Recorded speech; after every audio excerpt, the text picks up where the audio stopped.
Hello Transformers, Autobots, and Decepticons. After a bit of research and references from insiders, we have more insight as to what is actually going wrong with Transformers Reactivate.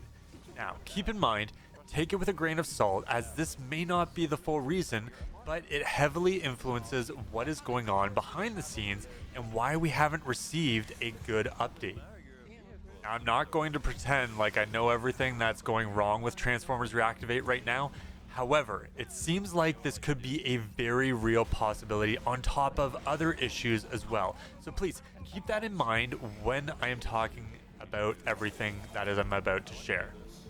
Now, if you haven't already noticed, I am heavily congested and currently trying to get over a cold, so I apologize if I sound weird during this video. A day before the Game Awards, we received a very unfortunate message from Splash Damage. The entire Transformers gaming community is in a uproar, not knowing what to do with their frustration and depression over the most recent announcement. Some of us going as far as even to white knight the whole situation or go completely doom mode on the whole game. Some people saying the game is dead or canceled, which just isn't true, guys. Today we're going to talk about the possible situation that not just Splash Damage is facing, but a multitude of gaming companies across the globe. As of the making of this video, we recently received some answers that Transformers Reactivate is suffering from DLSS issues and performance issues. Unreal Engine 5 specifically absolutely just hates DLSS. So, a very real possibility why we haven't received a closed beta test in 2023 is all due to the DLSS and Nanite issues in Unreal Engine 5. We already had a confirmation that Transformers Reactivate had moved to Unreal Engine 5 on March 22nd, 2023. The message we received a day before the Game Awards is kind of like some kind of apology letter that things are taking longer than it seems. It's very possible that the game had moved to Unreal Engine 5 even earlier than the date of the old March post on Twitter. The reason why Transformers Reactivate can't show anything at this time is due to the possible corporate issues, but more or less has major setbacks from the Nanite and DLSS issues. As an example, I recently played a game that had DLSS disabled. Most players were wondering why, as DLSS is intended to improve performance issues. However, unfortunately, due to how Unreal Engine's features are implemented, it could break the game. It's like the difference being raised up on dial-up modems and computers where you have to install all of the drivers just to get anything to work, versus modern products where everything just works out of the box. The issue with implementing DLSS and Nanite all comes down to the human error, simply just understanding how it all works from a mathematical standpoint. Companies will receive examples of how to pull off implementing DLSS and Nanite, but the reality all comes down to how to use Unreal Engine software properly and mathematically fixing all of the bugs. If the company working on a video game can't fix the DLSS issues, the result would end up making frames per second cap out and taking a complete nosedive into the ground. Imagine playing a game at 10 frames per second, making a video game completely unplayable. This issue also happened with another game that I follow called Ashes of Creation. While they have since fixed this issue as far as we are aware, the game plays very smoothly after the fix. But it took them a long time to figure that out, how the GPU RAM allocated things properly before a fix could be implemented.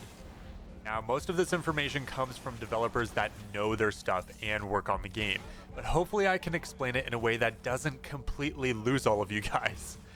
Personally, I feel like a story cinematic or teaser could have been shown at the Game Awards 2023 while this issue was being resolved. However, instead of being transparent with fans, both Splash Damage and Hasbro decided to hold back on us instead of being all in with the player base.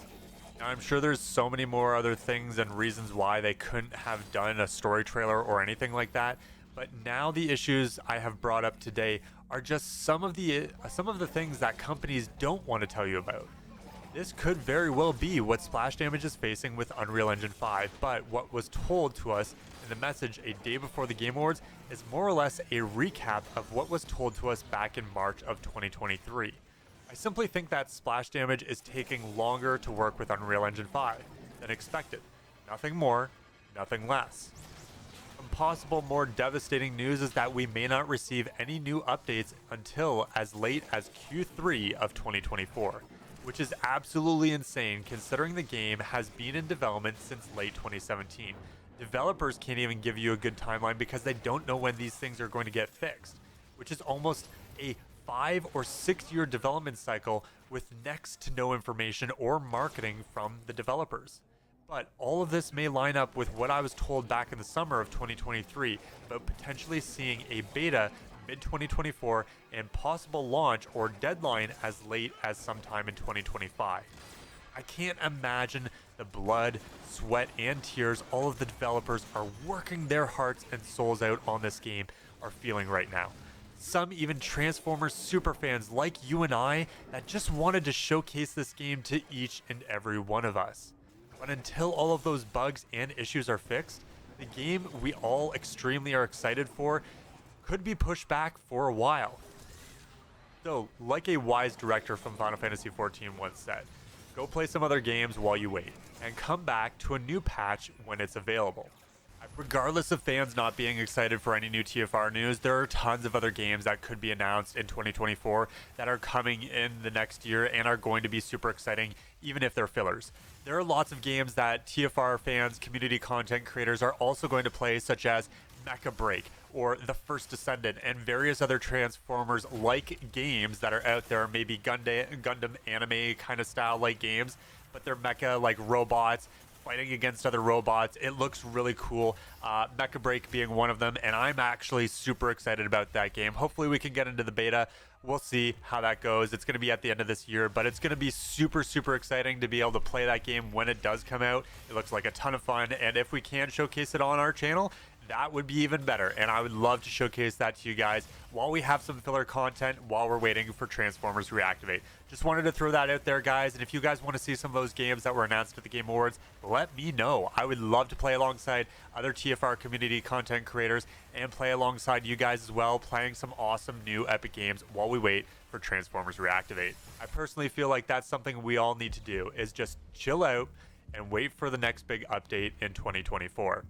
It might be a while before we hear anything concrete on Transformers Reactivate, but the only other thing that I think Splash Damage could take into account is the communication factor. Because if communication is not a core piece of or a building block of the company, then we can probably expect this game to fail due to the current NDA in place. And it is most likely the current barrier that they're facing right now, blocking all Splash Damage employees from talking with the Transformers community.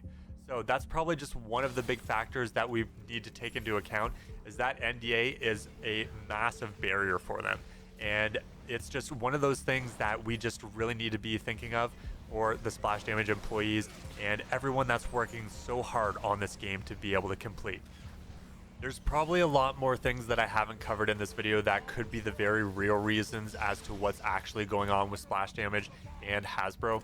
But until then, guys, all I have to say is that kick back, relax, wait for Splash Damage to actually show some new informative updates from the team and something that they're actually ready to show. I think that if they are just taking their time developing the game and trying to fix all these issues, that's what's important the most, and that they're working their hearts out to try and get this game to us. Complaining will not do anybody any good, and if we get angry with them and if we get frustrated with them, that's not going to help them for their morale, for their health, and anything else like that. So until then, guys, please show them some love. Say, we're all here for you guys. We love you, and we're all looking forward to an awesome Transformers game that you guys bring to the Transformers fans. We're all excited, we're all happy, we're all looking forward to this game, and we cannot wait to play what you guys have for each and every one of us. So guys, that's really all the video footage I have for today. I wanted to bring up those issues. Maybe Splash Damage can't bring them up themselves, but those are some of the things that I wanted to share with each and every one of you guys that maybe others can't bring up to you guys from their point of view. So until then, guys, thank you all for watching. Hope you all enjoyed this video. I hope it was informative. If it was, please slap that like button, share it with each and every one of your friends, and of course, subscribe to the channel if you want to get informed on the latest, greatest, up-to-date news, gameplay, guides, you name it. I'm here for the Transformers gaming community and showcasing a game to each and every one of you guys when I get a chance. But until then, thank you so much for watching. Ring that notification bell on your way out to know when my next video goes live. And of course, keep it locked in with Robo Gamer 1 HD. See you all on the battlefield.